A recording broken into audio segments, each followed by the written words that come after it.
जय श्री राधा दोस्तों। आज मैं आपको सुनाने जा रही हूँ हरतालिका तीज व्रत की कथा। एक बार भगवान शिव ने पार्वती जी को उनके पूर्व जन्म का स्मरण कराने के उद्देश्य से इस व्रत के महात्म्य की कथा कही थी। श्री भोले शंकर भगवान बोले, हे गौरी, पर्वतराज हिमालय पर स्थित गंगा के तट पर तुमने अपनी बाल्यावस्था में 12 वर्षों तक अधोमुखी होकर घोर तप किया था। इतनी अवधि तुमने अन्न न खाकर पेड़ों के सूखे पत्ते चबाकर व्यतीत किए। माघ की विकराल शीतलता में तुमने निरंतर जल में प्रवेश करके तप किया। वैशाख की जला देने वाली गर्मी में तुमने पंचाग्नि से शरीर को तपाया। श्रावण की मूसलाधार वर्षा में खुले आसमान के नीचे बिना अन्न जल ग्रहण किए समय व्यतीत किया। तुम्हारे पिता तुम्हारी कष्ट साध्य तपस्या को देखकर बड़े दुखी होते थे।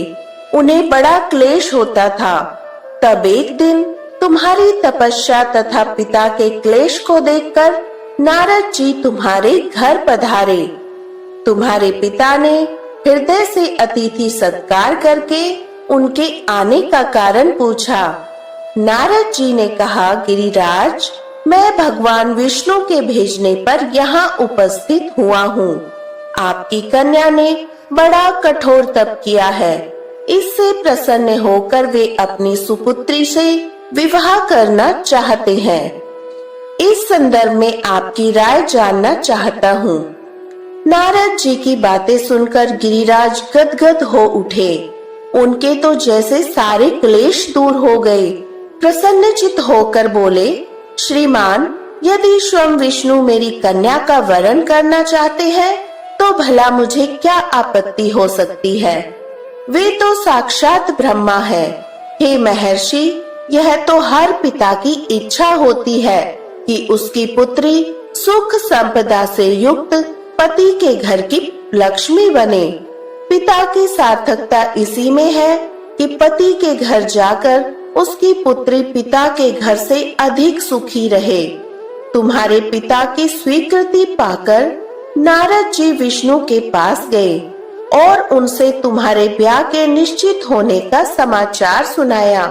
मगर इस विवाह संबंध की बात जब तुम्हारे कानों में पड़ी तो तुम्हें दुख का ठिकाना न रहा। तुम्हारी एक सखी ने तुम्हारी इस मानसिक दशा को समझ लिया और उसने तुमसे उस विक्षिप्तता का कारण जानना चाहा। तब तुमने बताया, मैंने सच्चे हृदय से भगवान शिव शंकर का वरण किया है, किंतु मेरे पिता ने मेरा विवाह विष्णु जी से निश्चित कर दिया। मैं विचित्र धर्म संकट में हूँ। अब क्या करूँ? प्राण छोड़ देने के अतिरिक्त अब कोई भी उपाय शेष नहीं बचा है। तुम्हारी सखी बड़ी ही समझदार और सूझबूझ वाली थी। उसने कहा, सखी, प्राण त्यागने का इसमें कारण ही क्या है? संकट के मौके पर धैर्य से काम लेना चाहिए। नारी के जीवन की सार्थकता इसी में है कि पति रूप में हृदय से जिसे एक बार स्वीकार कर लिया, जीवन पर्यंत उसी से निर्वाह करे। सच्ची आस्था और एक निष्ठा के समक्ष तो ईश्वर को भी समर्पण करना पड़ता है। मैं तुम्हें घनघोर जंगल में ले चलती हूँ, जो साधना स्थली भी हो और जहाँ तुम्हारे पिता तुम्हें खोज भी न पाए, वहाँ तुम साधना में लीन हो जाना। मुझे विश्वास है ईश्वर अवश्य ही तुम्हारी सहायता करेंगे। तुमने ऐसा ही किया। तुम्हारे पिता तुम्हें घर पर न पाकर बड़े दुखी और चिंतित हुए। वे सोचने लगे कि तुम न जाने कहाँ चली गई। मैं विष्णु जी से उसका विवाह करने का प्रण कर चुका हूँ। यदि भगवान विष्णु बारात लेकर आए और कन्या घर पर न हुई तो बड़ा अपमान होगा। मैं तो कहीं मुंह दिखाने के योग्य भी नहीं रहूंगा। यही सब सोचकर गिरिराज ने जोर शोर से तुम्हारी खोज शुरू करवा दी। इधर तुम्हारी खोज होती रही और उधर तुम अपनी सखी के साथ नदी के तट पर एक गुफा में मेरी आराधना में लीन थी। भाद्रपद शुक्ल तृतीया को हस्त नक्षत्र था। उस दिन तुमने रेत के शिवलिंग का निर्माण करके व्रत किया। रात भर मेरी स्तुति के गीत गाकर जागी। तुम्हारी इस कष्ट साध्य तपस्या के प्रभाव से मेरा आसन डोलने लगा। मेरी समाधि टूट गई। मैं तुरंत तुम्हारे समक्ष जा पहुंचा और तुम्हारी तपस्या से प्रसन्न होकर तुमसे वर मांगने के लिए कहा। तब अपनी तपस्या के फल स्वरूप मुझे अपने समक्ष पाकर तुमने कहा, मैं हृदय से आपको पति के रूप में वरण कर चुकी हूँ। यदि आप सचमुच मेरी तपस्या से प्रसन्न होकर आप यहाँ पधारे हैं, तो मुझे अपनी अर्धांगिनी के रूप में स्वीकार कर लीजिए। तब मैं तथास्तु कहकर कैलाश पर्वत पर लौट आया। प्रातः होते ही तुमने पूजा की समस्त सामग्री को नदी में प्रवाहित करके अपनी सहेली सहित व्रत का पारण किया। उसी समय अपने मित्र बंधु व दरबारियों सहित गिरिराज तुम्हें खोजते खोजते वहां आ पहुँचे और तुम्हारी कष्ट साध्य तपस्या का कारण और उद्देश्य पूछा। उस समय तुम्हारी दशा को देखकर गिरिराज अत्यंत दुखी हुए और पीड़ा के कारण उनकी आंखों में आंसू उमड़ आए थे। तुमने उनसे आंसू पोंछते हुए विनम्र स्वर में कहा, पिताजी, मैंने अपने जीवन का अधिकांश समय कठोर तपस्या में बिताया है। मेरी इस तपस्या का उद्देश्य केवल यही था कि मैं महादेव को पति के रूप में पाना चाहती थी। आज मैं अपनी तपस्या की कसौटी पर खरी उतर चुकी हूँ, क्योंकि आप विष्णु जी से मेरा विवाह करने का निर्णय ले चुके थे। इसलिए मैं अपने आराध्य की खोज में घर छोड़कर चली आई। जब मैं आपके साथ इसी शर्त पर घर जाऊंगी कि आप मेरा विवाह विष्णु जी से न करके महादेव जी से करेंगे। गिरिराज मान गए और तुम्हें घर ले गए। कुछ समय के पश्चात शास्त्रोक्त विधि विधान पूर्वक उन्होंने हम दोनों का विवाह सूत्र बांध दिया। हे पार्वती, भाद्रपद की शुक्ल तृतीया को तुमने मेरी आराधना करके जो व्रत किया था, उसी के फल स्वरूप मेरा तुमसे विवाह हो सका। इसका महत्व यह है कि मैं इस व्रत को करने वाली कुंवारियों को मनोवांछित फल देता हूँ। इसलिए सौभाग्य की इच्छा करने वाली प्रत्येक युवती को यह व्रत पूरी निष्ठा और आस्था के साथ करना चाहिए। हरतालिका तीज व्रत अखंड सौभाग्य और पति की लंबी आयु की कामना के लिए रखा जाता है। जय पार्वती माता, मैया जय पार्वती माता। ब्रह्म सनातन देवी, ब्रह्म सनातन देवी, शुभ फल का दाता। जय पार्वती माता। अरिकुल पद्मा विनाशिनी, जय सेवक त्राता, मैया जय सेवक त्राता। जग जीवन जगदम्बा, जग जीवन जगदम्बा, हरि हर गुण गाता। जय पार्वती माता। सिंह को वाहन साजे, कुंडल है साथा, मैया कुंडल है साथा। देव वधू जह गावत, देव वधू जह गावत, नृत्य करता था। जय पार्वती माता। सतयुग शील सुसुंदर, नाम सती कहलाता, मैया नाम सती कहलाता। हेमांचल घर जनमी, हेमांचल घर जनमी, सखियन रंग राता।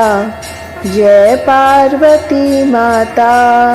शुंभ निशुंभ विदारे, हेमांचल शाता, मैया हेमांचल शाता।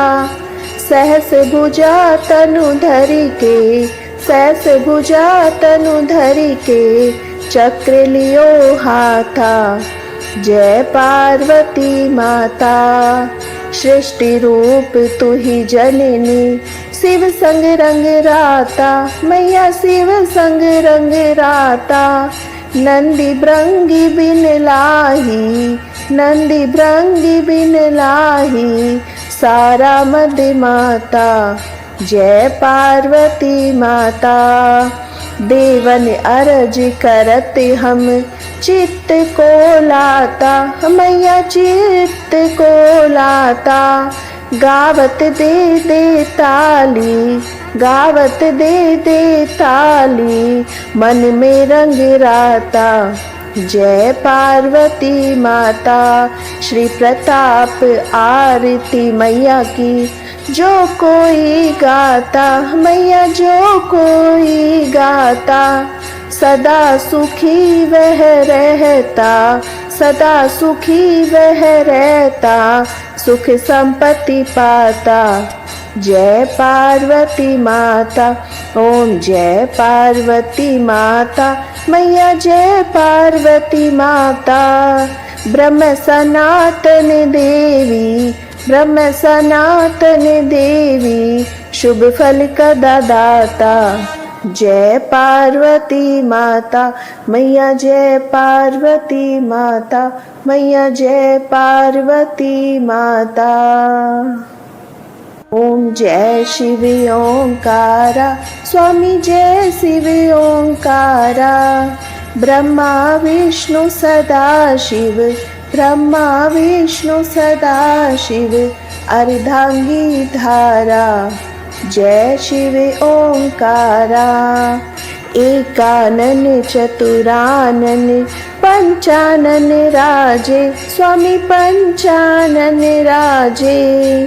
हंसानन गरुड़ासन, हंसानन गरुड़ासन, वृषवाहन साजे।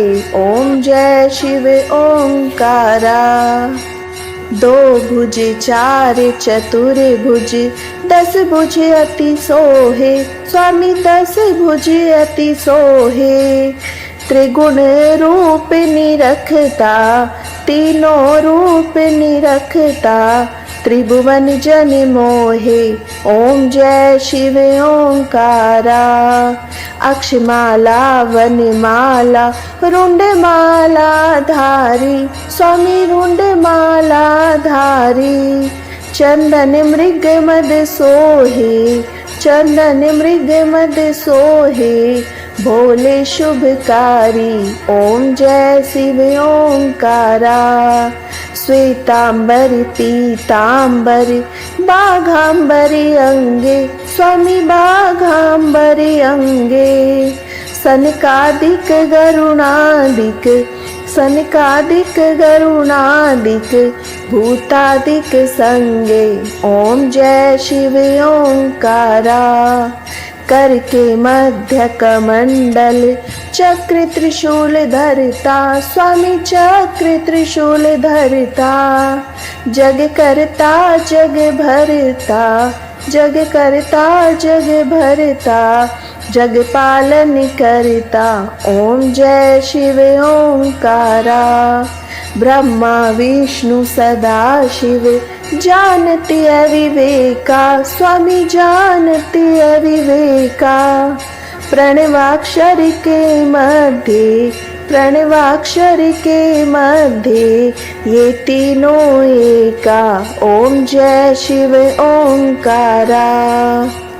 गुण शिव जी की आरती जो कोई नर गावे, स्वामी जो कोई नर गावे। कहत शिवानंद स्वामी, कहत हरि हर स्वामी, मन वांछित फल पावे। ओम जय शिव ओंकारा। ओम जय शिव ओंकारा, स्वामी जय शिव ओंकारा। ब्रह्मा विष्णु सदा शिव, ब्रह्मा विष्णु सदा शिव, अर्धांगी धारा। ओम जय शिव ओंकारा। ओम जय शिव ओंकारा।